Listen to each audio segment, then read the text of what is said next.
Prezados amigos fiéis seguidores do canal Professor Rico Guimarães, nós temos um reacionário protofascista no YouTube e eu vou denunciar ele. Já denunciei uma vez e agora de maneira mais assertiva o denunciarei novamente. Antes de qualquer coisa, eu gostaria de pedir que você dê o seu like para ajudar na recomendação do vídeo para toda a audiência do YouTube, que se não for inscrito, se inscreva como um mecanismo de fidelização às nossas ideias e ao nosso trabalho, acione o sininho para receber as notificações de novos vídeos do canal e compartilhe como um mecanismo de desalienação popular frente a todo esse reacionarismo que se apresenta. Eu estou falando dele novamente, né? Do nosso querido Conde Lopé de la Villanueva, né? Esse cara que eu já denunciei há mais ou menos um ano atrás, né? Ele tentou me refutar com argumentos ad hominem, não conseguiu, obviamente, né? E caramba, o que eu tenho que falar pra vocês? É um cara que me assusta, tá? É um cara que representa fidedignamente o reacionarismo débil do YouTube, tá? No outro vídeo eu tinha denunciado ele e o Nando Moura, só que com o Nando Moura o negócio é mais embaixo.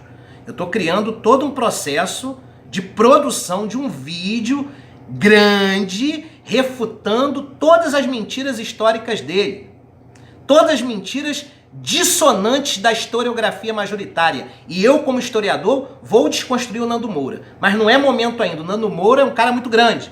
Primeiro nós temos que ir no sujeito, né, que faz barulho, temos que reconhecer, mas que é pequenininho em comparação ao roqueiro anão de Embu. Eu estou falando do nosso reacionário da terra do açaí, né, o Conde Lopé. E, na verdade, ele sintetiza todo o protofascismo tupiniquim que se apresenta no YouTube, né? Talvez seja o grande nome protofascista que nós temos através da extrema-direita no Brasil.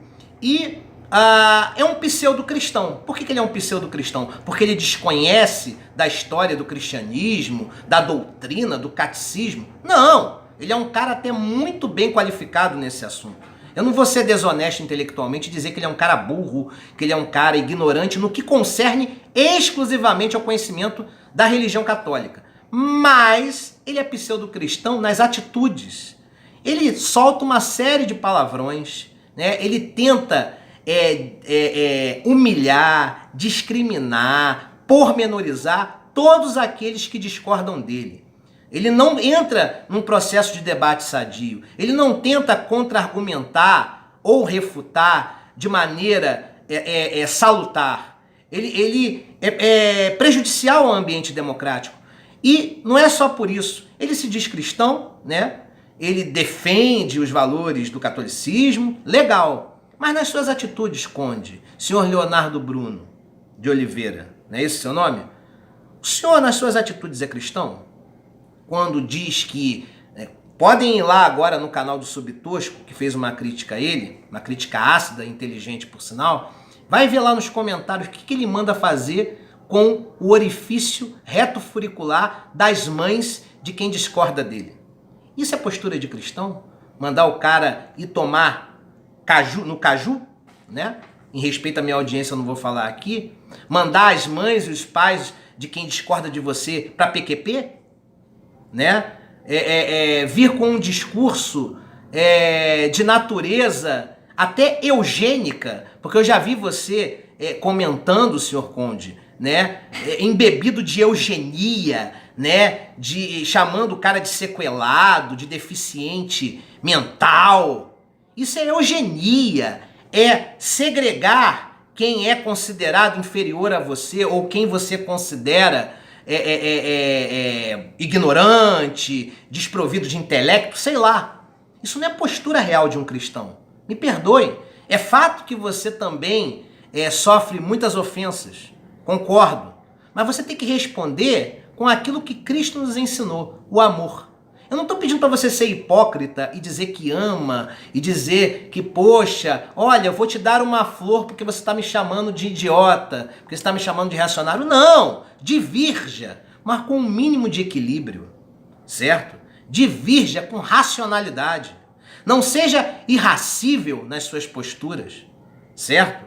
Não use de adjetivos baixos, vis, para tentar desconstruir o oponente. Responda de maneira assertiva e dura, mas não use a salada de palavrões impublicáveis que você usa, porque essa salada de palavrões são dissonantes daquilo que você diz que defende, o bom catolicismo. Você diz que defende, mas na prática não é assim que você pratica. Conde Lopê levou uma surra do For USA Florida, tá? Um vlogueiro imbecil, né, me parece que pentecostal, que acredito até que nas refutações do Conde ele até tinha razão, pelo menos no que concerne a questão do For USA Florida, né? Mas para tentar contra-argumentar o USA Florida, ele também usou de palavras de baixo calão e tentou pormenorizar com um discurso eugênico, né, o perfil intelectual do indivíduo. Nós sabemos que ele, é um cara desprovido de conhecimento. A gente sabe que ele é um cara que tem uma formação intelectual duvidosa, mas nem por isso você tem que chegar e contra-argumentar no sentido da humilhação em praça pública. Você tem que argumentar com a altivez de quem se diz católico e defensor do puro cristianismo. Não é o que parece nas suas atitudes. Levou também uma surra do Subtosco. Poderia ter falado de maneira direta, até soltado um palavrãozinho ou outro. Não sejamos hipócritas. Isso todos nós soltamos. Mas com a profundidade imoral que você soltou nos comentários, que eu vou fazer questão de printar no meu campo comunidade aqui para mostrar como que você é um pseudo-cristão, né? Um pseudo-católico, melhor dizendo, né? Os adjetivos baixos que você utiliza contra mulheres. A mulher lá brincou, te chamou de Zacarias obeso e tal, concordo, eu também brinquei com você, mas, cara, você poderia ter brincado no mesmo tom. Não, você fez de tudo para objetificar a mulher que estava discordando de você, que estava até mesmo lhe injuriando.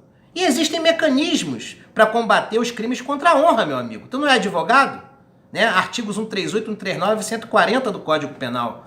Né? Vamos falar agora como operadores do direito.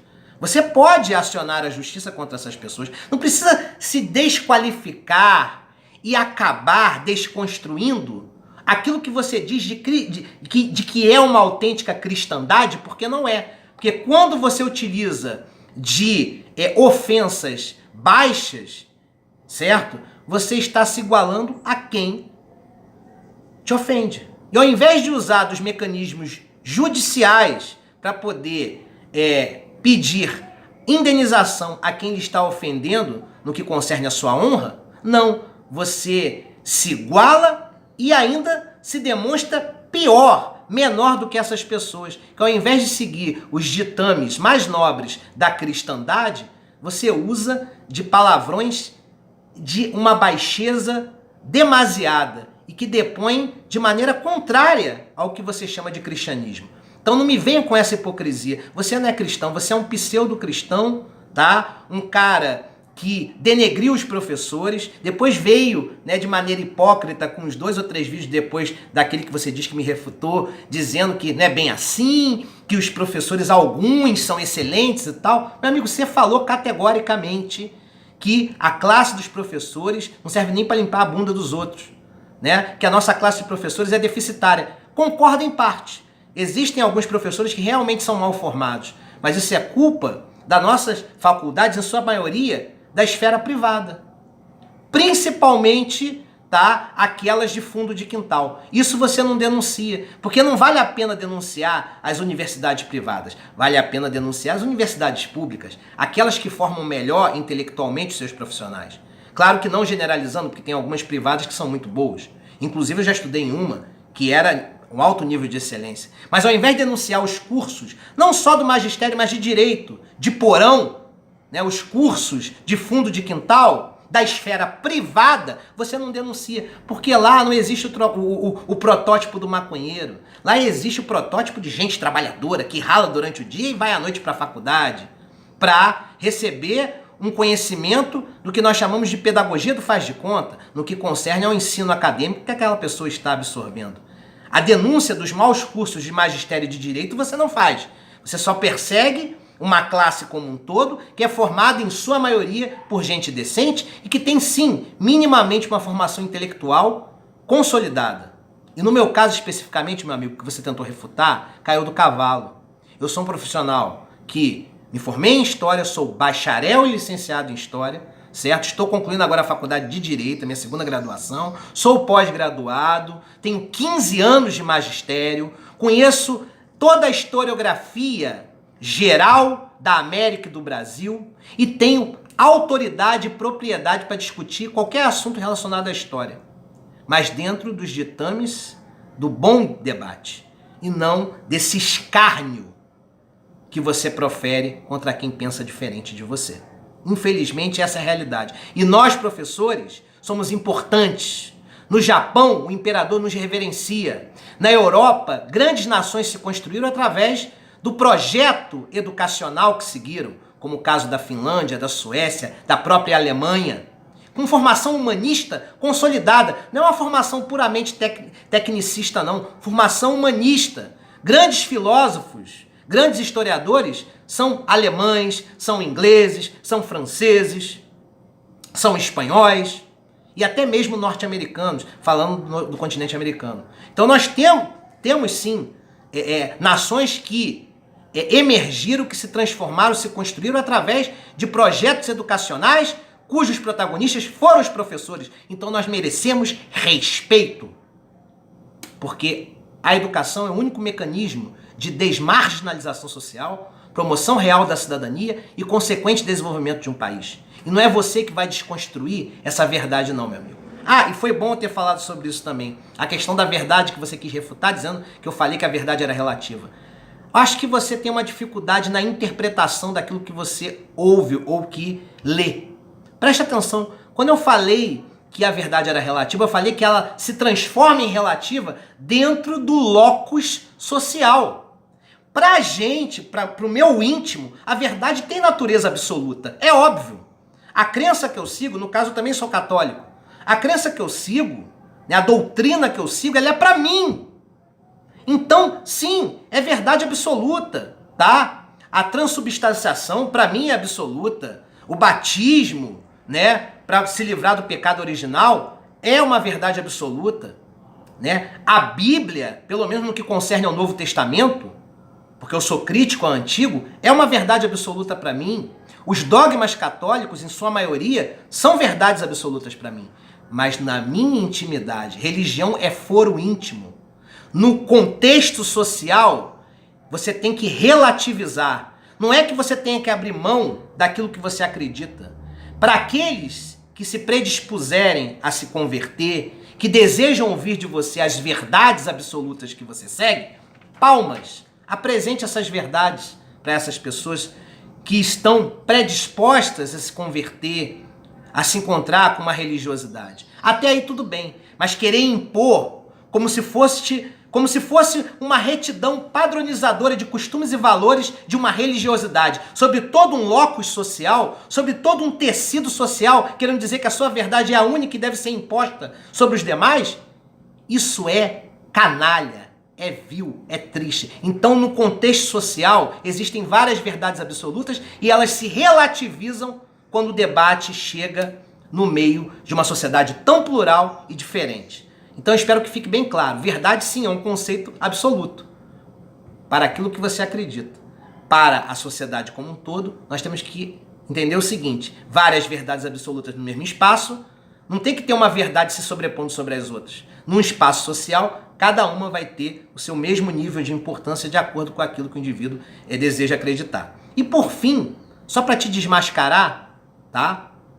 Para apresentar para as pessoas algumas características do Conde. O Conde, ele defende um discurso etnocêntrico do ponto de vista cultural, certo? Ele combate o relativismo cultural e vem de um discurso etnocêntrico embebido de visão segregacionista, misógina, homofóbica, racista e xenófoba. E o último vídeo que você fez tentando desconstruir o subtosco, tá? Veio embebido de um preconceito em relação aos nordestinos, hein? Não se esqueça que grandes cabeças pensantes do nosso país grande parte da intelectualidade brasileira e que construiu, tá, a ponte aérea, que construiu grande parte do arcabouço cultural, não só do Rio e de São Paulo, como de Brasília também, os candangos. Todo esse arcabouço cultural, em parte, foi construído pela luta do povo nordestino. Eu espero que isso fique registrado, denuncie esse indivíduo, porque ele representa o neonazismo.